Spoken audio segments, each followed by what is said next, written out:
Spoiler warning. I'll be spoiling this game in its entirety. I'll give a spoiler warning again for when I specifically talk about the story, but you have been warned up front. Legendary certainly lives up to its name.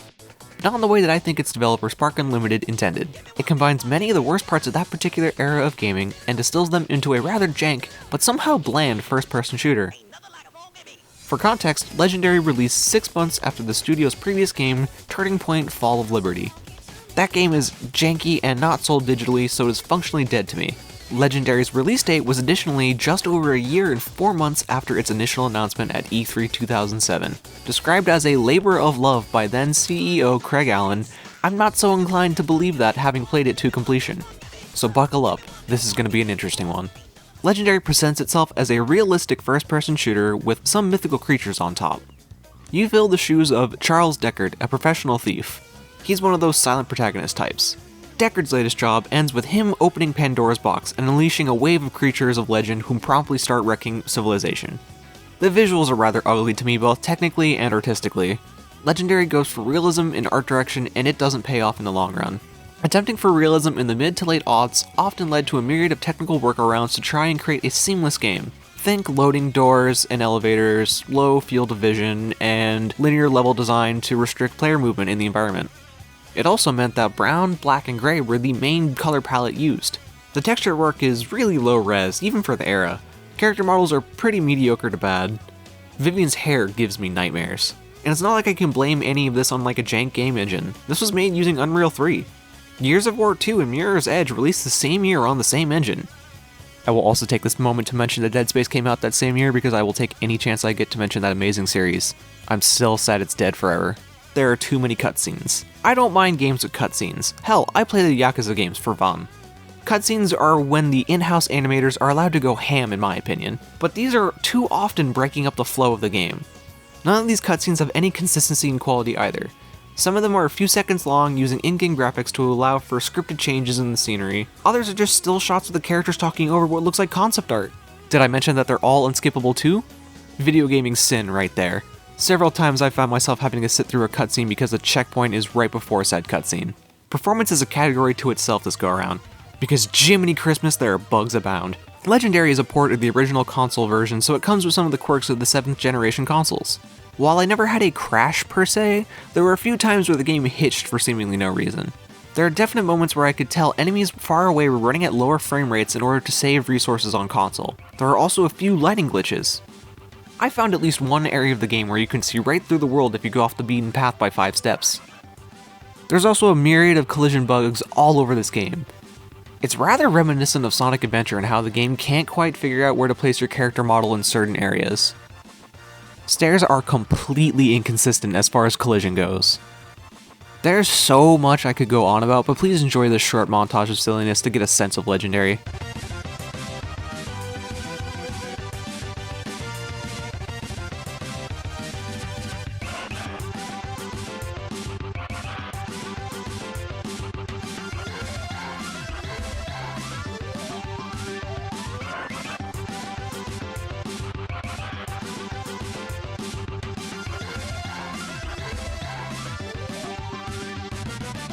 It's kinda hard to take this game seriously after being exposed to shit like that. Unfortunately, with the fun bugs come the not so fun bugs, such as the game breaking bug known as the elevator glitch. You take an elevator into the final room of the game. Upon entering said elevator, you are forced to the floor into the underworld. This is a problem unique to the PC version, and the cause is nonsensical. It might not happen to all players because it's very dependent on your hardware. If you are running this on something more powerful than an Xbox 360, then congratulations, you are near guaranteed to experience this bug.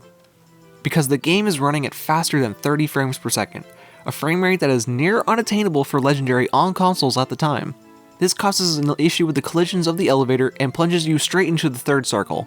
When publisher Gamecock Media was originally told of the bug, they told consumers there was no fix planned. So before anyone blamed shitty QA or lazy devs, this bug was known and management clearly didn't want to spend the resources to try and fix it. It's incredibly unethical in my eyes to release legitimately broken software and then refuse to patch out those issues, just as it is unethical to continue selling that same broken software 12 years later at $5 with no updates, because it is broken.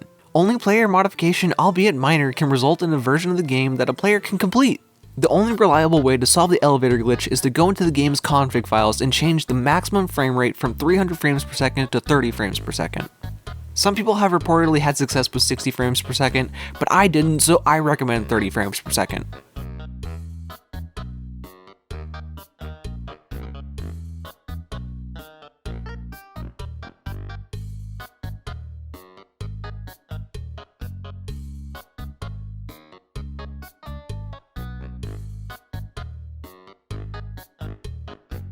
Thus, you have to suffer at a terrible frame rate for a few minutes before you reach a checkpoint, then close your game, add that 0 back into the maximum frame rate, and beat the game.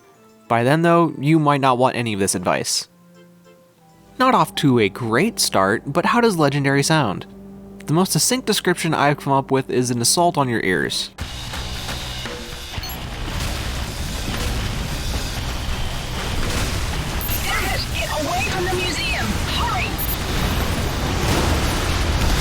Most creature effects are fine, but volume levels seem to be all over the place. Weapon sounds are a mixed bag. The pistol sounds like a wet fart in a paper bag, while the shotgun sounds beefy and dangerous. The music is also pretty off the mark. There seems to be only 2 kinds of tracks in the game: loud butt rock or faint plucked guitar strings with some drum beats in the background.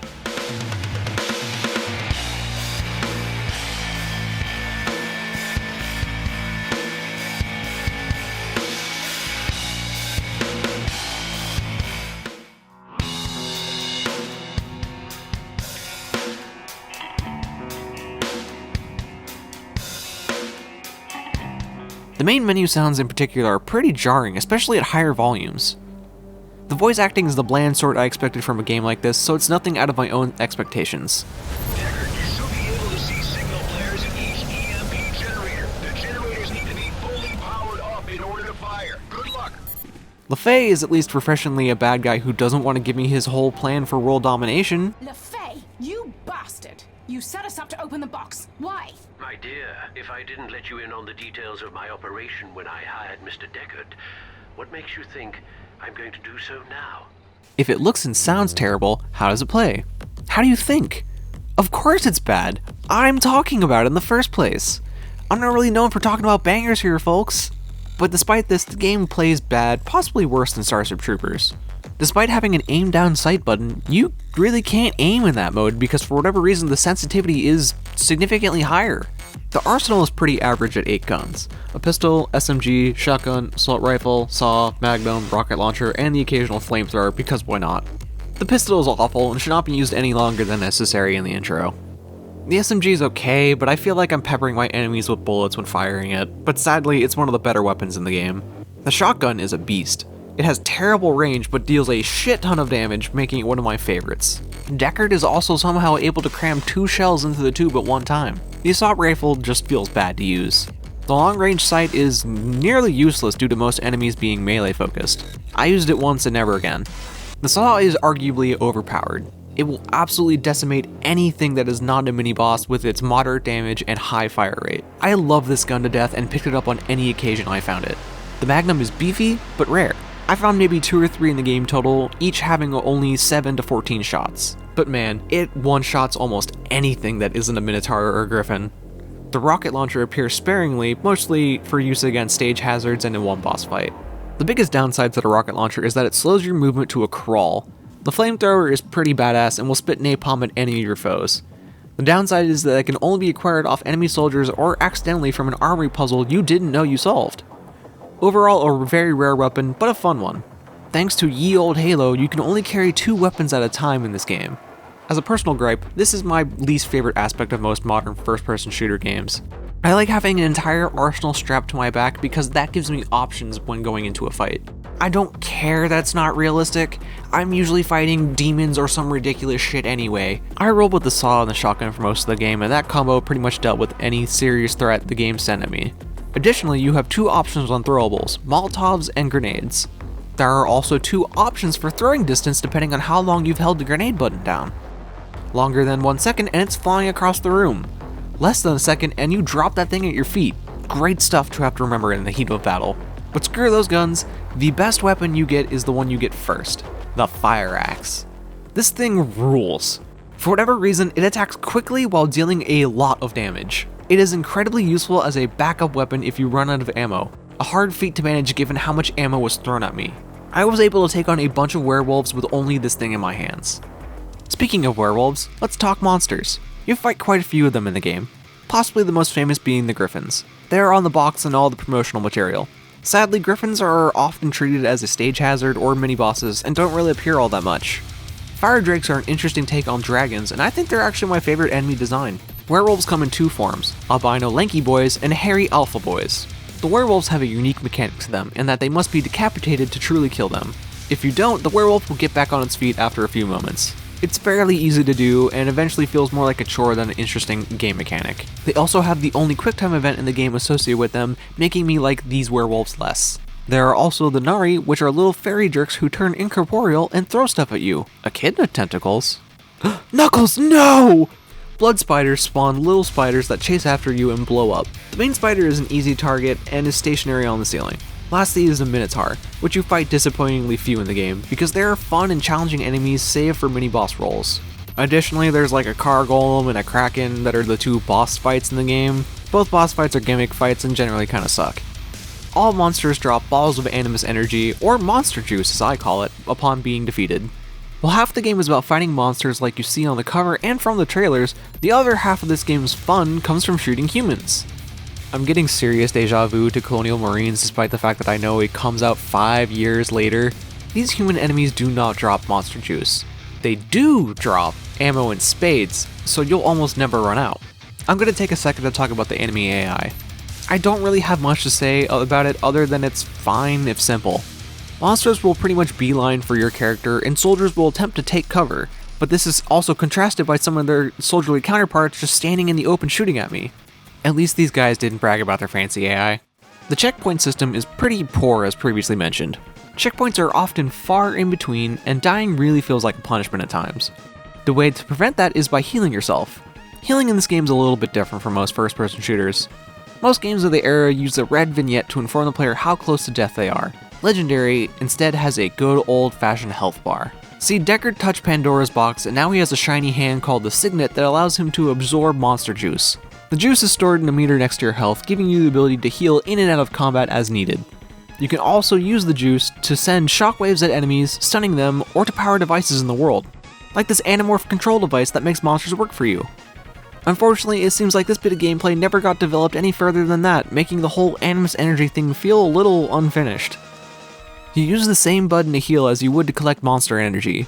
This led to the predictable situation where I would heal when I meant to absorb and vice versa. Never mind the fact that I found myself in more than one situation fighting human enemies with no monster juice and low health.